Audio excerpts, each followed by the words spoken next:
கூண்டோடு அதிமுகவிலே இணையும் ஓபிஎஸ் அணியின் மாவட்ட செயலாளர்கள். நண்பர்களே, நம்ம அதிமுக தொண்டர்களாக இருந்தீங்க அப்படின்னா மறக்காம நம்ம சேனலை சப்ஸ்கிரைப் பண்ணிட்டு இந்த வீடியோக்கு ஒரு லைக் பண்ணிருங்க.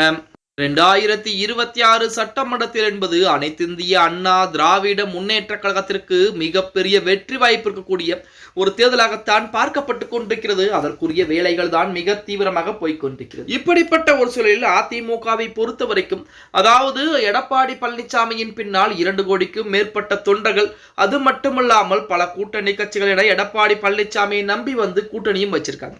ஆனால் ஓபிஎஸ் நாங்கள் தான் உண்மையான அதிமுக, என் பின்னால் இருக்கக்கூடிய நபர்கள் தான் உண்மையான அதிமுக என சொல்லிக் கொண்டிருக்கூடிய அந்த ஓபிஎஸ், அவருக்கு பின்னால் யார் இருக்கிறார் என்று திரும்பி பார்த்தால் யாருமே கிடையாது.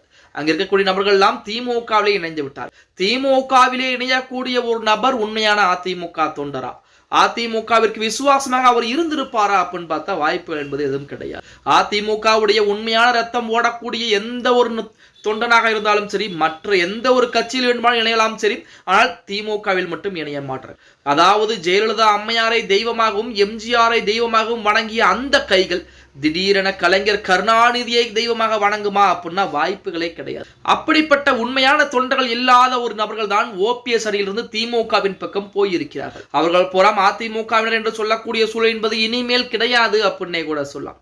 இந்த பிரச்சனை எல்லாம் ஒரு புறம் இருந்தாலுமே இப்போ ஓபிஎஸ் தனிமரமாக நின்று கொண்டிருக்கிறார். எடப்பாடி பழனிசாமிக்கு தூதுவிடக்கூடிய வேலையும் இறங்கியிருக்கிறார். எடப்பாடி பழனிசாமியை பொறுத்த வரைக்கும் ஓபிஎஸ்ஐ அதிமுக பாஜக கூட்டணியுடன் இணைப்பாரை தவிர அதிமுகவிற்கும் அவருக்கும் எந்த ஒரு சம்மதம் இருக்காது அப்படின்னே கூட சொல்லலாம். இனிமேல் ஓபிஎஸ்ஐ நம்பினால் வேலைக்கு ஆகாது என தெரிந்து அவருடைய மாவட்ட செயலாளர்கள் அனைவருமே எடப்பாடி பழனிசாமியிலே தாய்க்கழகமான அதிமுகவிலே தன்னை மீண்டும் கழக அடிப்படை இணைத்துக் கொள்வதற்குரிய வேலைப்பாடுகளை புறம் பார்க்க ஆரம்பிச்சு அந்தந்த மாவட்ட, அதாவது அதிமுக கூடிய அந்தந்த மாவட்ட செயலாளரிடம் நேரடியாகவே தாங்கள் அதிமுகவிலே மீண்டும் இணைய விருப்பப்படுகிறோம், அதுவும் எடப்பாடி பழனிசாமியை சந்தித்து அதிமுகவிலே மீண்டும் நாங்கள் இணைகிறோம் அப்படின்னு சொல்லி அவரவர் அந்த ஓபிஎஸ் அணியால் நியமிக்கப்பட்ட மாவட்ட செயலாளர் புறம் தற்போது அதிமுகவிலே கூட்டமாக இணையக்கூடிய இணைப்பு விழா என்பது மிக விரைவாகவே நடத்தப்பட இருக்கிறது அப்படிங்கிற செய்திகள் தற்போது அதிமுகவின் சார்பாக சொல்லப்பட்டுக் கொண்டிருக்கிறது. அதாவது ஒரே நேரத்தில் மொத்தமாக இருக்கக்கூடிய ஓபிஎஸ் அணி இருக்கக்கூடிய கிட்டத்தட்ட மாவட்ட செயலாளர் 20க்கும் மேற்பட்ட நபர்கள் அதிமுகவிலே தன்னை மீண்டும் கழக அடிப்படையாக இணைத்துக் கொள்ளப் போகிறார்கள். ஓபிஎஸ்ஐ பொறுத்த வரைக்கும் தனி மரமாகிவிட்டார். இனிமேல் அரசியலிலே அவரால் எதுவும் செய்ய முடியாத ஒரு நிலைமைக்கு தள்ளப்பட்டிருக்கிறார். இதற்கெல்லாம் காரணம் யாருன்னா ஓபிஎஸ் மட்டும்தான்.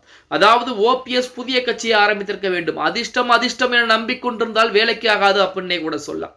2 முறை முதலமைச்சர் பதவிக்கு வந்தவர், அதே போல எனக்கு 3வது முறையும் அதிர்ஷ்டம் என்பது அடிக்கும் அப்படின்னு காத்துக் கொண்டிருந்தால் தான் இப்போது ஓபிஎஸ் தனி மரமாக நின்று கொண்டிருக்கிறார் அப்படின்னே கூட சொல்லலாம். பொறுத்திருந்து பார்க்கலாம் அடுத்து ஓபிஎஸ் நிலைமை என்பது எப்படி இருக்க போகிறது, எந்த கட்சியுடன் இணைய போகிறார் அப்படிங்கிறத. ஓகே गाइस, வீடியோ பிடிச்சிருந்தா மறக்காம லைக் பண்ணிருங்க.